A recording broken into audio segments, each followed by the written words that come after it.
Hi everyone, I wanted to make this presentation to add my views on the need for a possible user-activated soft fork.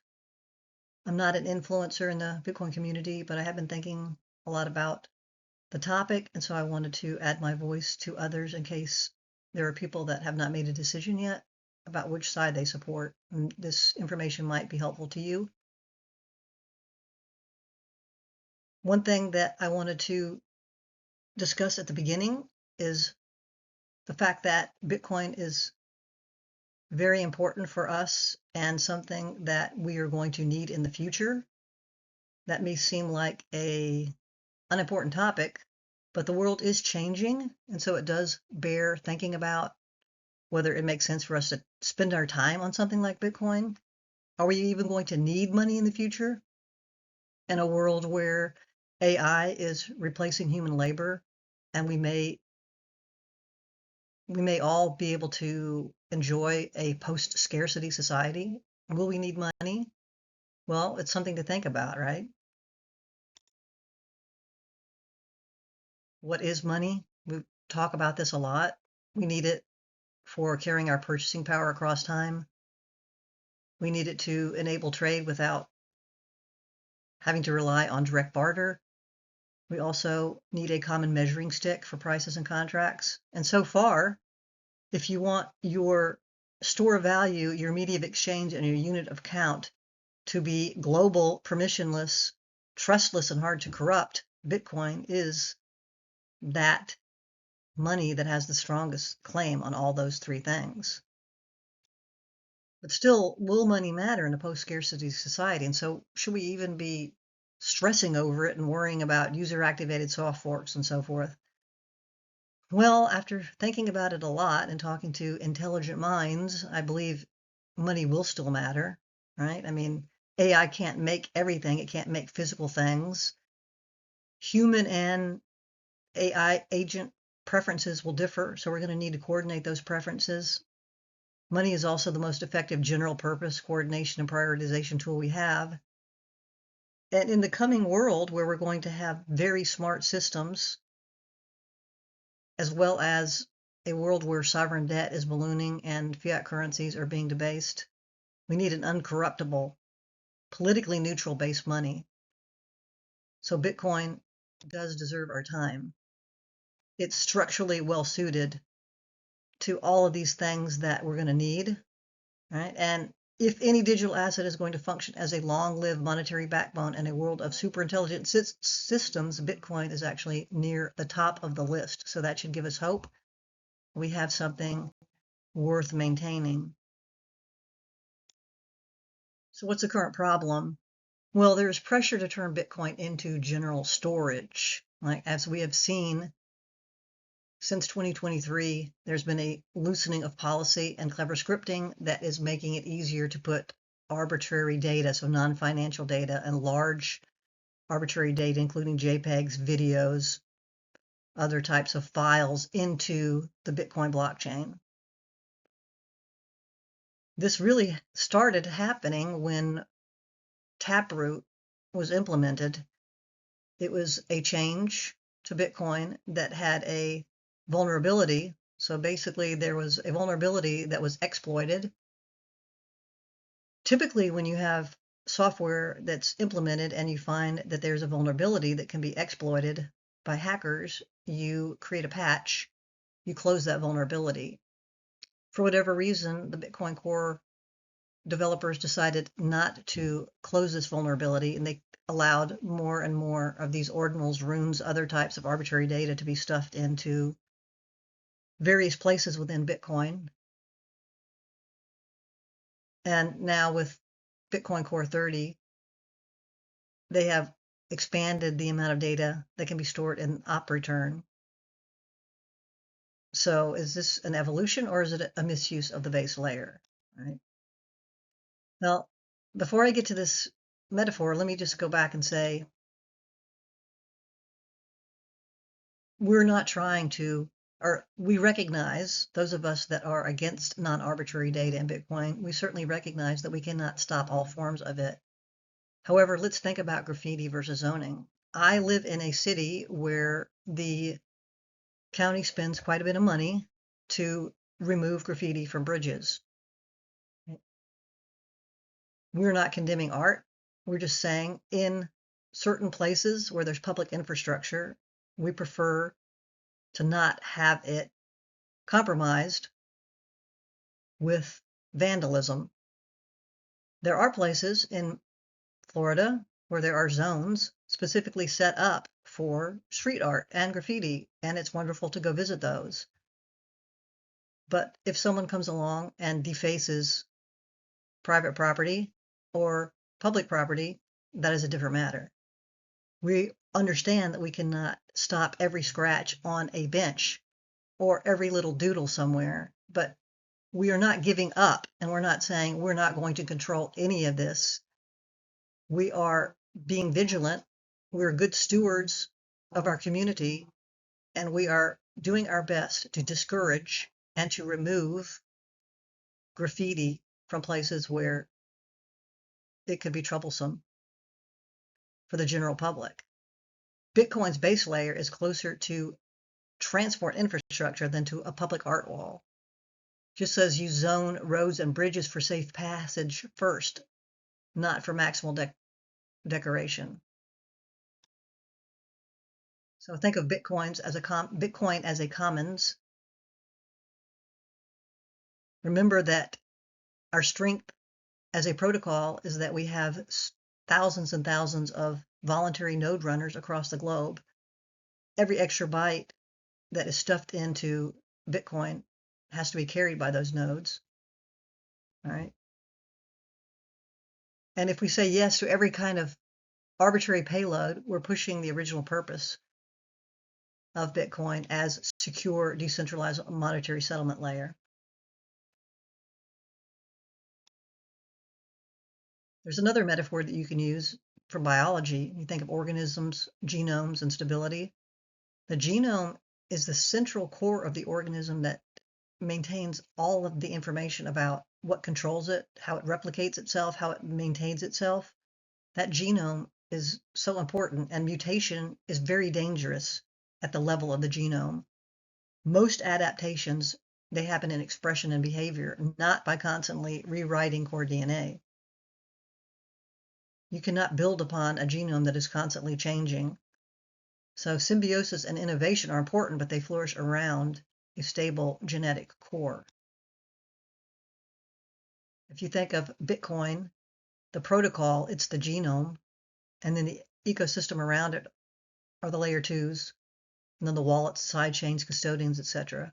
But evolution should be slow at the core, fast at the edges. That's why I advocate for innovation around Bitcoin, not inside the genome. So what's BIP-444? What is it trying to do? Well, remember we discussed how there were exploits or vulnerabilities within the Taproot update that were being exploited by hackers or by those that are trying to put arbitrary data into the blockchain that are not useful for financial transactions. With BIP-444, we're trying to change the consensus rules, because this is required to limit those transactions, to make some changes to the software to close those vulnerabilities. And we're also addressing the new opening up of the op return to allow much more data to be stored there that is available as a result of Bitcoin Core 30, which was the update that really kicked off this controversy. BIP-444 and changing these consensus rules to limit arbitrary data is not saying that we're going to be able to eliminate all arbitrary data. We understand that. But again, it is, if you think about the metaphor of zoning and graffiti, you can decide you're just not going to do anything and you're going to let people run wild and do whatever they want, defacing your entire city, or you can say we're going to have zoning and we're going to make a stand against this type of mass defacement of our infrastructure. What is a user-activated soft fork? What does that have to do with game theory? So here's the thing about Bitcoin. There's no central authority, but there's often disagreement about how the protocol should evolve. Rules change only when the node operators run new software, right? So they'll run new software, which will tighten potentially the consensus rules, and they will no longer allow certain transactions that have been allowed in the past. It also changes when economic actors accept those rules and when miners find it in their interest to mine blocks that comply with the new rules. So the nodes are the ones, the node operators are the ones that eventually actually make changes to the genome. If you look at the user-activated soft fork as proposed in BIP-444, it's going to restrict the consensus rules, so it's going to make them tighter. It's going to no longer allow, or let's say it's going to close off some of those exploits that were being, so close those vulnerabilities that were being exploited, so plug those holes. Whereas the current set of consensus rules as run by the current software, the current NOT software and the current Bitcoin Core 30 software would allow looser blocks, ones that with more arbitrary data to be stored. Based on that, every strict block, every block that's valid under the S-valid rules, the new rules, would also be valid under these looser rules. Some of the looser blocks would also be valid under the stricter rules as long as they don't contain that arbitrary data in those places that have been plugged. But miners that produce only these loose blocks are taking an asymmetric risk if economic activity clusters on S. And why is that? It's because these loose blocks that do contain arbitrary data in those places that have been closed off by the stricter consensus rules will no longer be valid on the S chain. So what did we learn from SegWit and the user-activated soft fork of 2017? Again, I wasn't there when it happened, but if you look at it historically, there was broad developer and user support for SegWit. The miners were against it. The users proposed a user-activated soft fork, BIP-148. There was a credible threat that the user-driven split would result in problems for miners mining blocks that were not legitimate for this SegWit chain. And so there was a coordination of an activation of a new BIP-91, which did activate SegWit. So there was no surprise reorg months later. It was actually about making credible in advance that strict rules will be enforced by enough of the economic majority that miners cannot safely ignore them. So what are the scenarios if BIP-444 does move forward? The best outcome would be that there would be broad agreement and no real fork. So before blocks started to be mined that are stricter on one side and looser on the other side. So if we could have major economic actors and miners adopt BIP-444, these new stricter consensus rules that close those vulnerabilities, that would be the way to go, right? The next thing that might happen that is less desirable is there could be a short-lived divergence. So miners would initially resist. They would not be running the new software that closes off these vulnerabilities.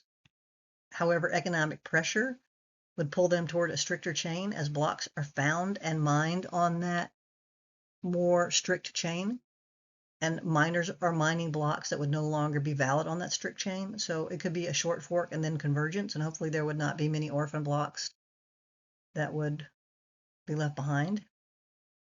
The worst outcome is that there'd be a long divergence and it would ultimately split into two assets. So if both sides gain real economic weight, they're both mining, on the one side, they're mining the loose blocks with the arbitrary data. On the other side, they're mining the strict blocks that have closed off those vulnerabilities. The outcome could be a permanent split. One chain would remain Bitcoin, the other would become a separate asset. No one wants to see that.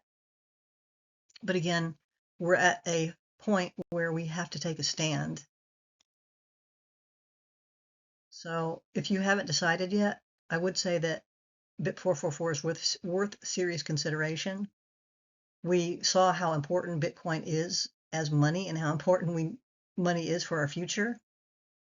if we continue to allow these vulnerabilities to be exploited and for more arbitrary data to be stored in Bitcoin, we're going to have higher node costs and potentially lower decentralization.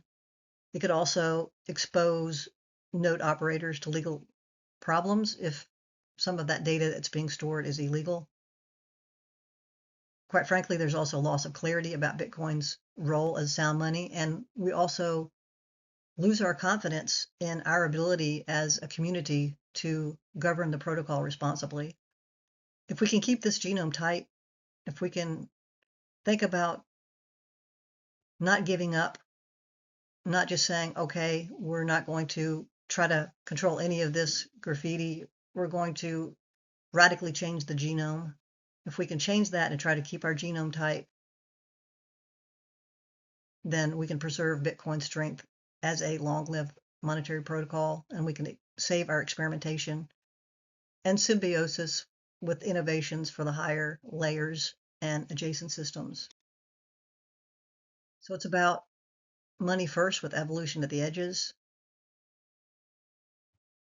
Again, BIP-444 is not about stopping Bitcoin from evolving. It's keeping its base layer small and robust so that we can evolve and experiment and flourish without destroying the organism itself. Those are my views. I hope that helps. Feel free to share this information, these slides, with anyone that you like. Thank you.